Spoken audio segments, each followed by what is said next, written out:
اگر کوئی شخص آسمان پر اپنے آپ کو دیکھے، اور یہاں پر یہ ہے کہ ایک آدمی اگر آسمان میں اڑ رہا ہے اور دوسرا یہ ہے کہ اگر آدمی خود آسمان پر دیکھے، تو یہ دونوں علیحدہ علیحدہ تعبیرات ہیں۔ ابن سیرین رحمۃ اللہ علیہ یہ چیز لکھتے ہیں کہ اگر کوئی شخص اپنے آپ کو پہلے آسمان پر دیکھے تو دلیل ہے کہ عنقریب اس کی موت واقع ہو جائے گی۔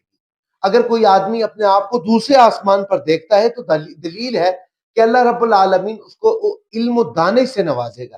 اور پھر اسی طریقے سے اگر کوئی شخص اپنے آپ کو تیسرے آسمان پر دیکھتا ہے تو دلیل ہے کہ وہ شخص دنیا کے اندر عزت پائے گا۔ اور اسی طریقے سے اگر کوئی آدمی اپنے آپ کو چوتھے آسمان پر دیکھتا ہے تو یہ بادشاہ کا دوست اور مقرب ہوگا۔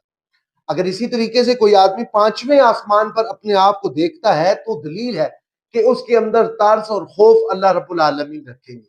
پھر اسی طریقے سے اگر کوئی آدمی چھٹے آسمان پر اپنے آپ کو دیکھتا ہے تو یہ دلیل ہے کہ اس کا وقت اور دولت پھر اس کے بعد اللہ رب العالمین اس کو نیک راستے کے اوپر گامزن فرما دیں گے۔